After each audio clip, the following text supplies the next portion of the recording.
Subhanaka la ilma lana illa ma 'allamtana innaka antal alimul hakim.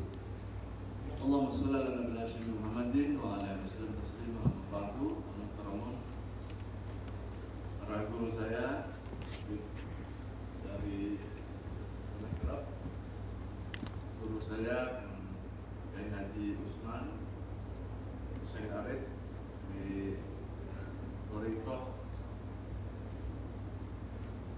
Naksabandi Hasan, Dinda Sofyan dan senior saya Profesor Dr. Haji Asep Ahmad Hidayat di bulan puasa mudah-mudahan. Pada hari ini saya ingin menyampaikan tradisi pencatatan sanad ruhaniyah hingga pada Kanjeng Nabi Muhammad SAW di Torikoh.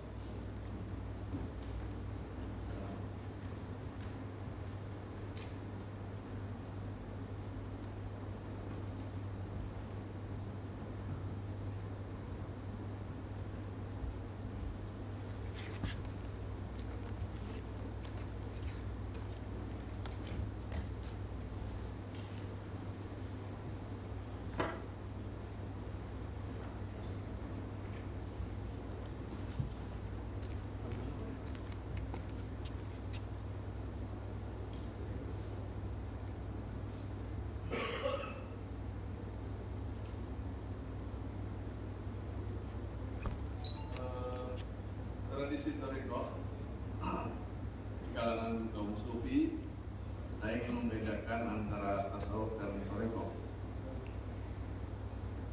Tasawuf dan Torikoh selalu disebut sebagai bagian dari praktek keagamaan antara akidah syariah, kemudian disebut ihsan. Ihsan itu nanti dijabarkan epistemologinya.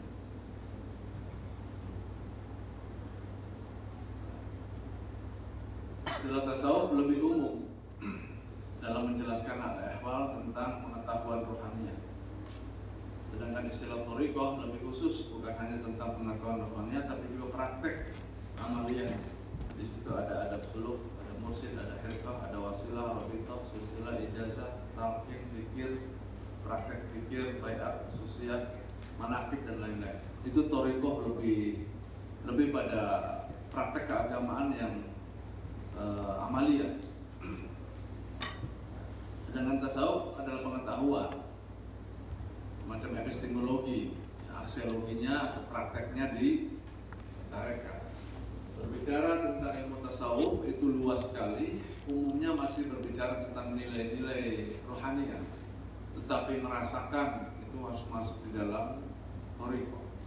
Torikoh ini ada bermacam ragam ya. Torikoh adalah sebagai sebuah jalan rohani di dunia Islam.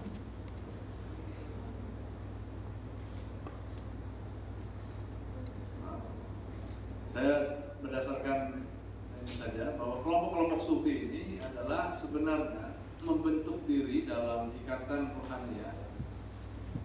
Ada komunitas dan persaudaraan muslim, ada hubungan guru dan murid, ada prinsip-prinsip yang mengikat, ada tingkatan-tingkatan spiritual, ada wilayah pembinaan, ada lingkungan sosial, budaya, bahkan politik yang mengitari. Politik dalam arti bukan politik seperti siasat, tetapi pembinaan, wilayah pembinaan yang mengitari. Kekhalifahan di dunia Islam, kepemimpinan dua, ada waliul amri, arti Allah wa Rasul, wa ulil amri itu adalah wilayah negara. Ada walil mursyid, khalifah secara zahir dan batin. Bagaimana wali mursyid itu adalah orang-orang yang memiliki ittisalus sanad di dalam jalan rohani, dari guru ke satu ke guru berikutnya, terus sampai sanad hingga ittisal sanad ila Rasulullah SAW. Nah, di dunia Torikoh, pemeliharaan sanad, pencatatan sanad rohani ini adalah menjadi wajib. Karena Torikoh yang tidak memiliki sanad rohaniah itu disebut ghair mu'tabar, tidak bisa diikuti secara hukum syariah di dalam, karena akan terjadi penyimpangan. Kenapa perlu guru bersilsilah? Otensitas ilmu ya. Kemudian jalan rohani Islam itu ada jalur zahir dan batin. Otodidak itu hanya ada di dunia sains. Dunia rohani tidak bisa otodidak karena dia akan, kata para ulama-ulama jumhur sufi, bahwa kalau seorang murid tidak memiliki mursyid di dalam bertoriko, maka syaitan akan memainkan sebagai guru. Maka seringkali berbahaya. Orang yang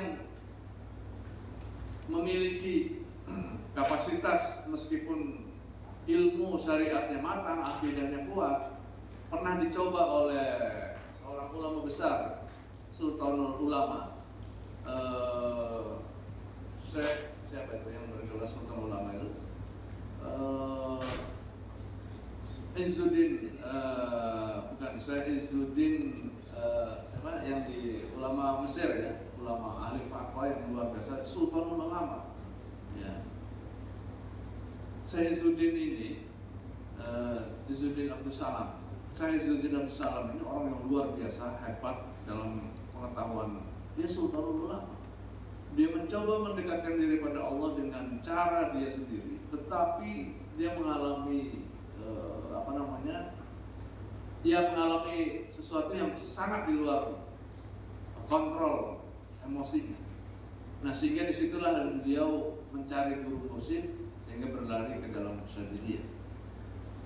Nah, di tengah tangan para ulama-ulama Thariqah Syadziliyah itulah akhirnya beliau menemukan sampai menyatakan bahwa ya, tidak ada kesanggupan bagi seorang setingkat orang yang paham akidah dan syariah setinggi apapun, tetapi kalau tidak ada bimbingan dari orang yang berpengalaman sebelumnya, maka ini akan menimbulkan juga bahaya. Ini jalan rohani, sehingga perlu adanya intisal-sanad. Bagaimana ini? Ini kan cara-cara Rasulullah membina para sahabat juga lahir dan batin. Itulah maka sahabat itu terbina dengan jalan Rasulullah SAW itu zahir dan batinnya. Batinnya dikontrol. Karena pentingnya orang bersilsilah memiliki guru mursyid ini adalah karena urusan rohaniah ini urusan yang sangat samar ya. Perjalanan rohaniah membawa orang ke dalam wilayah yang rohani yang sama, dan syaitan bisa memainkan itu. Kesesatan rohani sering menggoda. Kita banyak kasus yang terjadi di Indonesia ini, di akademik perlu disebut agar tidak menjadi aneh.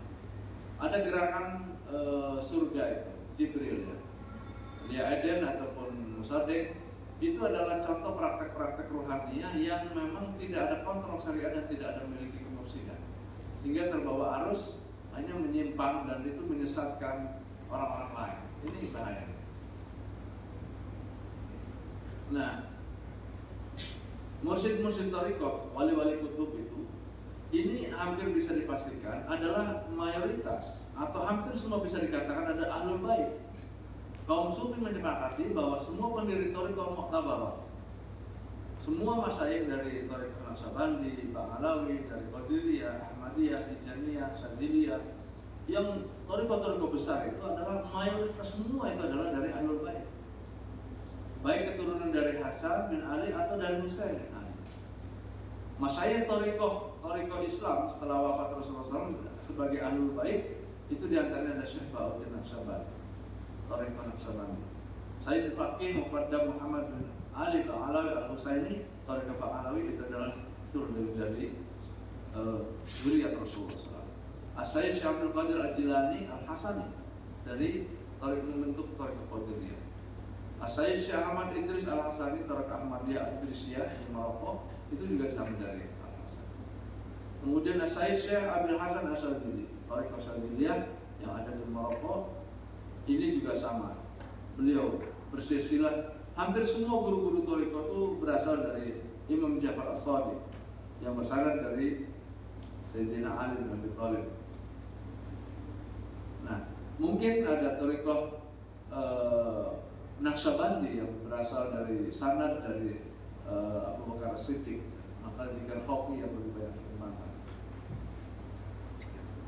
Nah, kriteria orang berthariqah di dalam tradisi thariqah itu ada sebenarnya sesuatu yang tidak tertulis, tetapi ada dijadikan sebagai hukum sosial ataupun adat bahwa orang-orang yang masuk thariqah itu adalah orang-orang yang memiliki tujuan yang benar dalam kehidupan, ingin wusul ila Allah. Ada kejujuran yang tegas, ada adab yang etika yang harus diridhoi. Makanya seluruh etika sufi adalah etika akhlak. Semakin sufi semakin memiliki akhlak.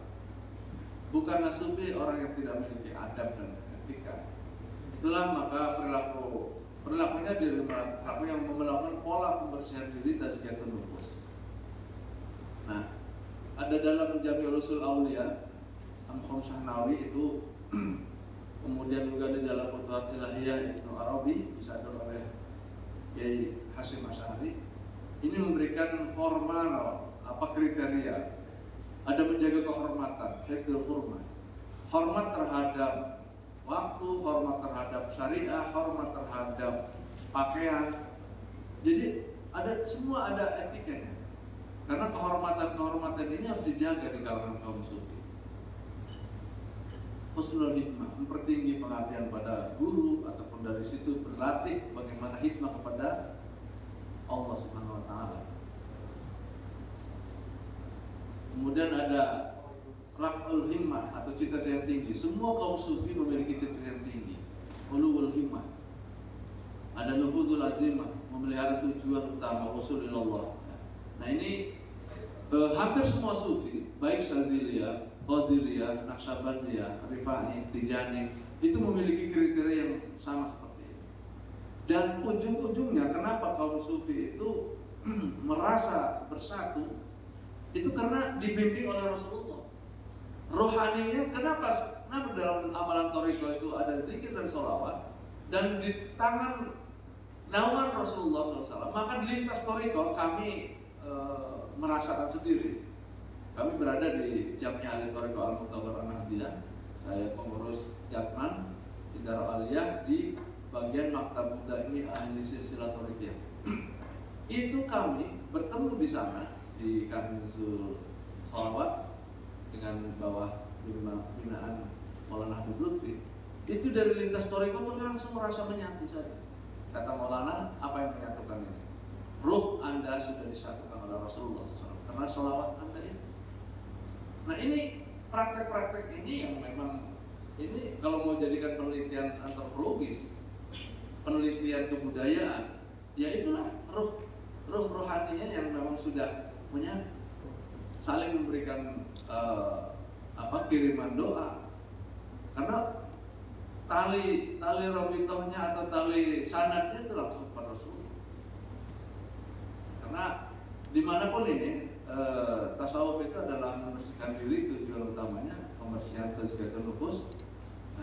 Bagaimana akhlak itu agar muncul, itulah terus dibina. Karena gesekan-gesekan duniawiyah ini membawa arus pemikiran, membawa arus emosi kepada hal-hal yang kadang-kadang tentatif dan pragmatis, sehingga jiwa kita terbawa kondisi. Nah, di tangan orang-orang tasawuf atau sufi atau salik itu dia istiqomah. Meskipun menghadapi apapun kondisinya, hatinya tetap terpaut pada guru mursyidnya ataupun dengan pada Rasulullah dan kepada Allah Subhanahu wa taala. Pengkondisian jiwanya sudah terbentuk. Sehingga dalam kondisi apapun dia insya Allah tidak akan terbawa arus. Istiqomah di dalam komitmen. Karena yang dilihat adalah Allah. Kun ma'allah au ma'aman yusilakillallah. Hendaklah kalian harus bersama Allah atau bersama orang-orang yang bisa menyampaikan Anda kepada Allah. Itulah guru-guru mursyid. Nah, tasawuf ini adalah berangkat dari mana tasawuf itu? Ya dari ihsan itu. Rukun agama itu 3, iman, Islam, dan ihsan. Hadza Jibrilun alaihissalam atakum yu'allimukum dinakum. Yang tadi Jibril datang di dalam dialog itu mawal iman, mawal Islam, mawal ihsan. Itu 3 yang disebut itu, iman, Islam, dan ihsan. Itu adalah ihsan, itu adalah bagian rukun dari agama. Jadi kalau agama hanya akidah dan syariah saja itu masih datang, belum masuk pada peresapan. Nah, peresapan itulah di tasawuf dan di thariqah. Nah, ini ihsan, konsep ihsan itu ada merasa melihat Allah, ada merasakan seperti dilihat Allah. Jadi iman Islam tanpa ada ihsan, ada proses pendalaman, proses proses peresapan, itu tidak mungkin. Beragama itu hanya luaran saja. Kata Imam Malik, man tafaqqaha bila tasawufin faqad tafassaqa, wa man tasawwafa bila tafaqquhin faqad tazandaqa, wa man amila bainahuma faqad tahaq. Orang yang mengamalkan fikih saja tanpa ada tasawufnya itu adalah fasik, ngambang. Sebaliknya orang bertasawuf tanpa ada fikihnya, tanpa ada syariatnya, itu zindik, kacau. Dan dua-duanya harus diamalkan. Apabila mengamalkan fikih dan tasawuf, itulah keagamaan yang benar, itulah ihsan. Maka semua ulama-ulama fikih sepakat bahwa ihsan ini adalah harus dirasakan oleh masing-masing individu berangkat dari akidah dan syariat. Nah, rukun Islam itu melahirkan prakteknya, ada mazhab, ya, fikih. Kalau iman itu ada firqah atau usuluddin, itu ada ihsan, itu adalah thariqah, ada sikap, amal batin, tasawuf, dan thariqah. Ini semuanya harus bagian dari kita sebagai pengkaji agama, tentu tidak boleh dilepaskan. Kalau memang mau betul-betul Islam kafah, itu dengan ihsan sekaligus, bukan hanya fikih dan akidah saja. Nah, apa perlunya kita ambil talqin zikir dari seorang mursyid? Ini berangkat dari hadis Rasulullah SAW berpesan kepada Sayyidina Umar, wahai Umar, perhatikan agamamu, karena agamamu itu di darah daging.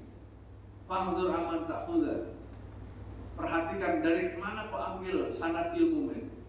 Wadzin alladzina istaqamu wala ta'khudha alladzina malu. Jangan kau ambillah rohani Islam itu dari orang-orang istiqomah, ahli amal, ahli ibadah. Itulah para mursyid. Jangan kau ambil sanad keagamaan itu dari orang-orang yang orang yang melenceng. Karena agama hanya untuk dibicarakan saja, tanpa ada peresapan, tanpa ada. Nah, itu khawatir. Nah, ini maka perlu ada suhbah, persaudaraan sufi rohaniyah. Ada jalisus sholihah, itu perlu ada tempat-tempat berkumpulnya kaum sufi. Nah, disinilah kenapa kata Imam Ar-Razi dalam tafsirnya, ihdinas siratal mustaqim siratal ladzina an'amta 'alaihim, itu adalah kita harus mengikuti orang-orang yang an'amta 'alaihim. Itulah kaum sufi-sufi itu. An'amta 'alaihim adalah prototip tokoh-tokoh yang harus diikuti. Itulah mursyid-mursyid itu.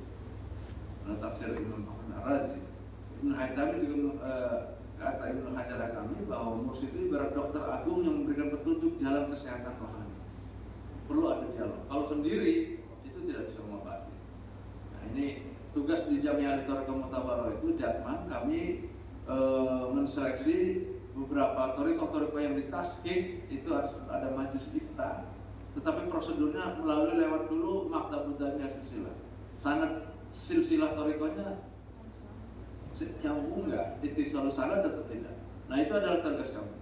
Ini contoh ittisalus sanad dari thariqah Qadiriyah Naqsyabandiyah yang ada di Suralaya, dari Allah, Jibril, Muhammad, dan Ali Sekar Wajah, dari Husain, Zainal Abidin, Syekh Bakir, Syekh Jafar Shadiq, Musa Kazim, Abu Hasan Ali Musa bin Musa, Ma'arif Karti, Siri Sabti, terus sampai ittisalus sanad, sampai pada mursyid berikutnya dari Syekh Abdullah Mubarak bin Muhammad, kemudian turun kepada Syekh Ahmad Sadul kepada ini, kemudian turunkan lagi kepada kami yang mengambil sanad. Nah, ini sanad dari Thariqah Syadziliyah. Syekh Abdul Qadir Isa, beliau mensanadkan diri, tasih sanadnya begitu. Nah, ini Thariqah Ba'alawi juga sama. Ada saya kebetulan ada dikasih buku ini tentang Thariqah Alawiyah, ada sanad yang berittisal sanad. Demikian, mohon maaf. Wallahu a'lam bishawab. Assalamualaikum warahmatullahi wabarakatuh.